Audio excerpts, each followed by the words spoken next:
Assalomu alaykum azizlar. Mana bugun sizlar bilan Realmed klinikamiz YouTube sahifasida ko'rishib turganimizdan xursandmiz. Furqat aka, xush kelibsiz. Mana bugun nasib bo'lsa obunachilarimiz tomonidan juda ham ko'plab savollar kelgan. Ya'ni shu oqdoq kasalligini davolash bo'yicha mana shu savollarga birin-ketin batafsil javob bersak. Azizlar, biz bu haqda bundan oldin ham ko'plab videolar olganmiz. Ya'ni bundan oldingi videolarimizda ham albatta ko'rib chiqishni tavsiya qilamiz. Chunki har bir olingan YouTube videomizda bitta bir dolzarb mavzuni ko'tarib chiqqanmiz. Biz o'ylaymizki, ularni ko'rib chiqishingiz sizga albatta mana shu kasallikdan shifo topishingizga manfaatli bo'ladigan umiddamiz. Savollarga keladigan bo'lsak, birinchi savol: men Rossiyadaman. Rossiyada turib qanday davolasa bo'ladi? Maslahat bering iltimos deyilibdi. Endi barcha musofirdagi yurtdoshlarimizga, mana shunday bemorlarimizga nima deyishimiz mumkin? Bundan oldin ham biz bu savolga javob berganmiz, lekin masofadan turib yoki shunchaki oqdoq bilan kasallangan bemorga onlayn qanaqadir dori-darmon sotib olib yoki shunchaki maslahat berib bo'lmaydi. Nimaga desangiz, chunki biz oqdoq bilan kasallangan bemorlarimizni tekshirib ko'rganimizda asabida muammo borligi, qalqonsimon bezida, jigarida muammo borligi, ichki a'zolarda muammo borligini ko'plab bemorlarimizda aniqlaganmiz. Shu sababli kompleks yondashuv bilan biz davolaymiz. Ya'ni onlaynda yoki musofirda bo'lsangiz, siz shunchaki bundan oldin bergan tavsiyalarimiz, ya'ni hamma amal qilishi mumkin bo'lgan tavsiyalarga amal qilishingiz mumkin. Ya'ni asabingizni saqlashingiz mumkin, parhezga amal qilib turishingiz mumkin, uyqu rejimingizni yaxshilashingiz mumkin, lekin qanaqadir preparat afsuski tavsiya qila olmaymiz. Chunki agar mabodo sizda jigaringizda qanaqadir bir muammo bo'ladigan bo'lsa, virus aniqlanadigan bo'lsa yoki bir boshqa muammo bo'ladigan bo'lsa, biz tavsiya qiladigan qanaqadir dori sizni sog'lig'ingizni yana ham og'irlashishiga, oqdoqlaringiz yana ham ko'payishiga sababchi bo'lib qolishi mumkin. Xo'p, keyingi savol. Assalomu alaykum aka. Sizdan shifo izlab sizga murojaat qilyapman. Aka, menda 3 yildan beri shunaqa oq dog'lar ko'paymoqda. Shuni davosi bormi?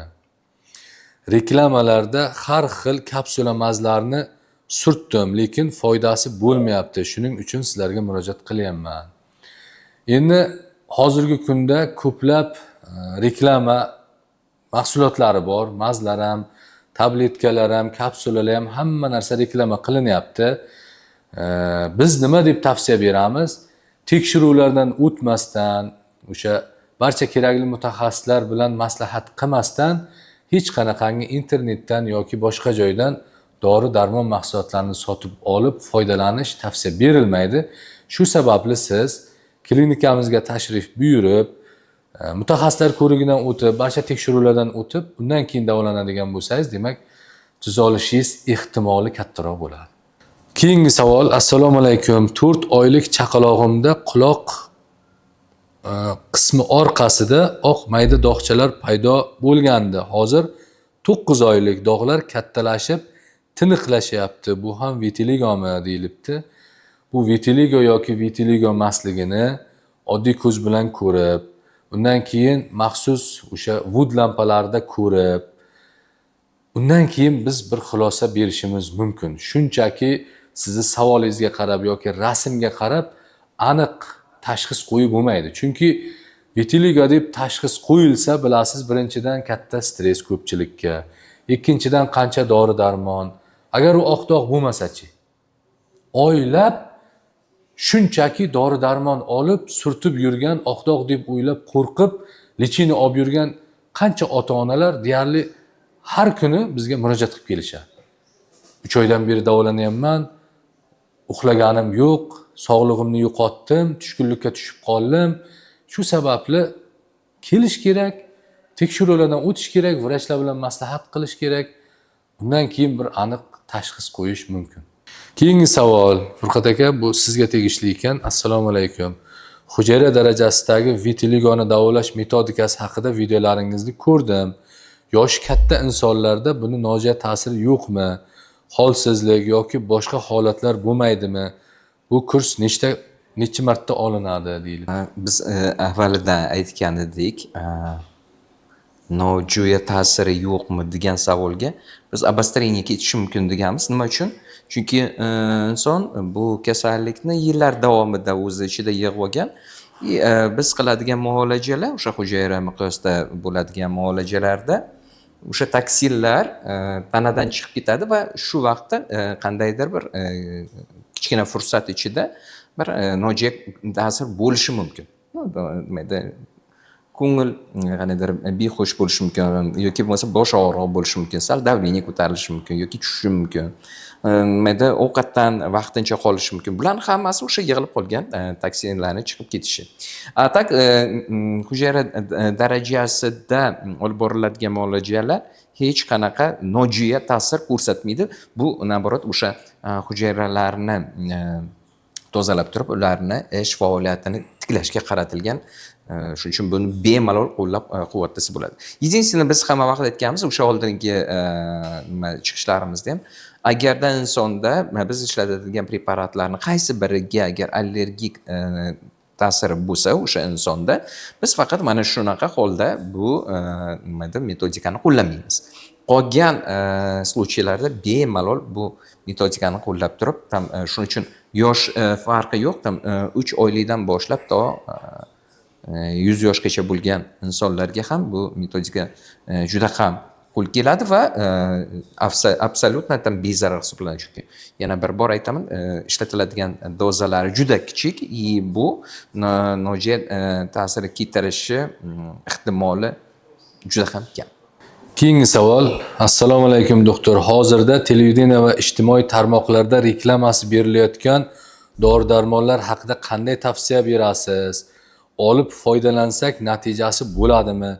Ko'pchilik ishlatib ko'rganlar maqtashyapti. Kapsula ichidagi o'sha sidana yog'i organizmga yetarli melanin moddasini ishlab chiqarishga yordam berar ekan deb. Endi aziz do'stlar, biz hech qanaqangi dori-darmonlarni reklama qilmaymiz. Bemorlarimizni birinchi bo'lib o'sha tekshiruvlardan o'tkazamiz. Kerakli mutaxassislar bilan ko'rik o'tkazib, maslahat qilib, tanasida aniqlangan muammolarni birinchi bo'lib bartaraf qilamiz. Biz qiladigan hamma muolajalar ham o'sha tanasidagi muammolarni bartaraf qilish, melanin pigmentini ishlab chiqarishga qaratilgan bo'ladi.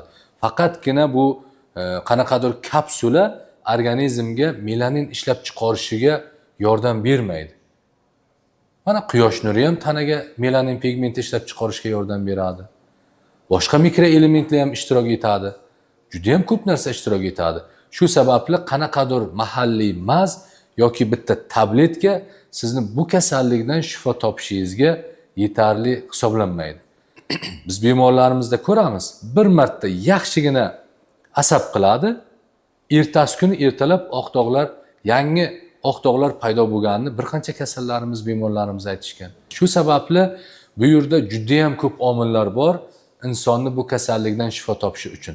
Faqatgina internetdagi mahsulotlar bilan men o'ylayman bemorlarimiz shifo topisha olmaydi. Men shu yerda o'zgina qo'shimcha qilardim.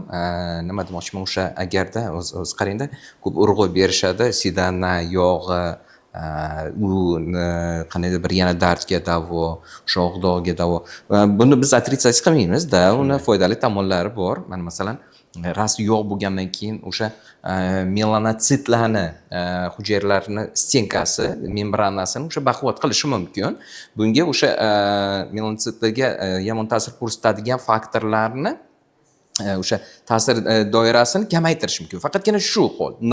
Bu degani agar izначально o'sha oqdog' bilan kasal bo'lgan insonda autoimmun proses bo'lsa, agar immunitetni, значит, ish faoliyatini joyiga keltirmasa yoki bo'lmasa bu o'sha gipotalamo gipofizar sistemasida melanotropnik gormon ishlab chiqarish protsessi buzilgan bo'lsa yoki o'sha yerda gipotalamusda o'zida shamollash prosesslari ketgan bo'lsa yoki bo'lmasa o'sha shitavitkadagi hujayralarda muammolar bo'lsa, jigarda muammo bo'lsa, o'pkada bo'lsa, bochkada bo'lsa, ilikda bo'lsa, bu faqatgina bitta sidana yog'ini iste'mol qilish bilan oqdog'dan qutulish, aytishim mumkin, 1000 ta случайdan balkim 2 ta 3 ta sizda bo'lishi mumkin.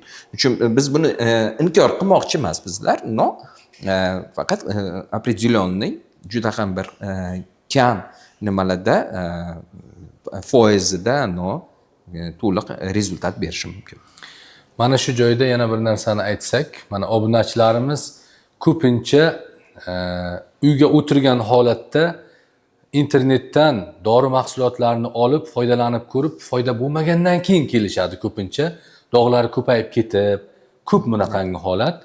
Mana chet el tajribasini agar olib aytadigan bo'lsak, oddiy uzoqqa bormaymiz. Turkiyada $2000, $3000, $5000 check-up qildirishadi.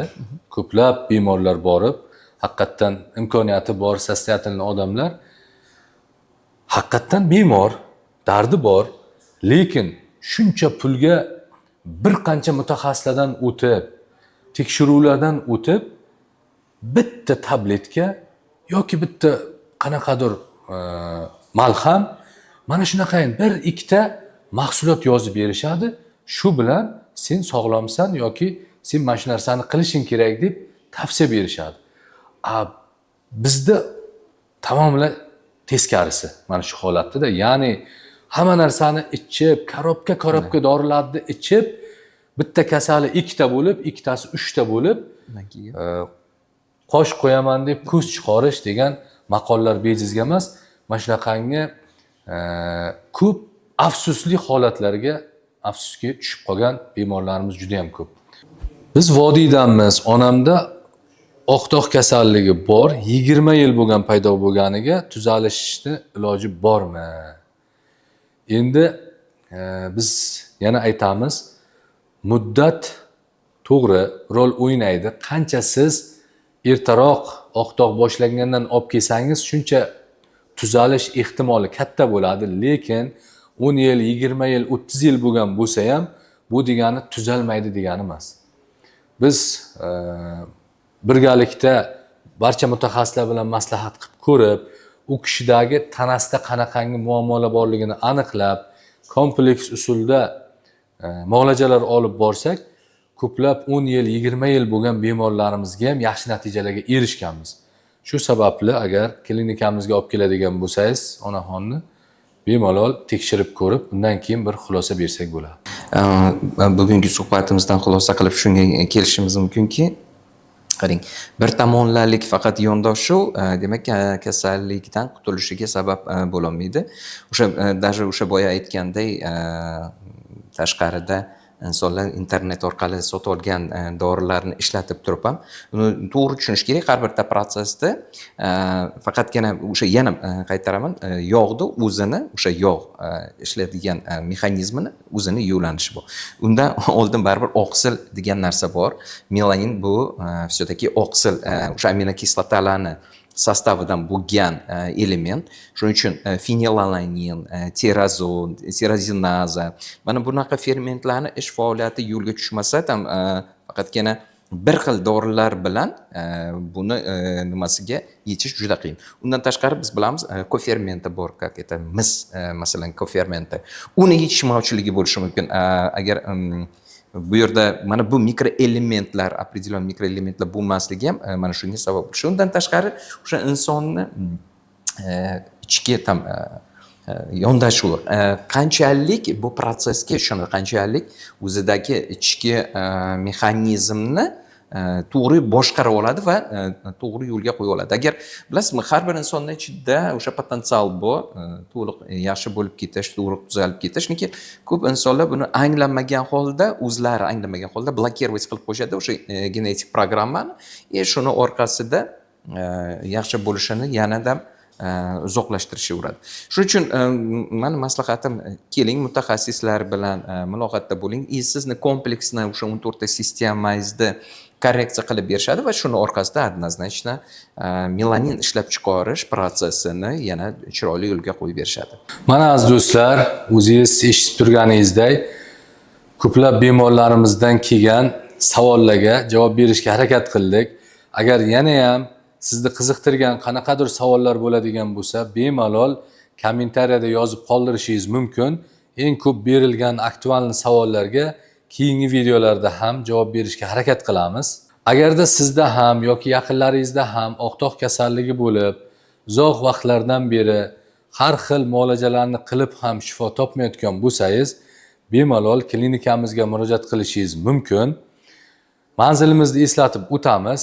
Manzilimiz Samarqand shahri, Mahmud Qashqariy ko'chasi, 84-uy, Mo'ljal Royal Hall restorani. Siz bizga quyidagi raqamlar orqali yoki ijtimoiy tarmoqlar orqali bemalol murojaat qilib, klinikamizga tashrif buyurishingiz mumkin. Keyingi videolarda ko'rishguncha, Furqat aka, sizga ham rahmat. Sizga ham rahmat. Sog' bo'ling.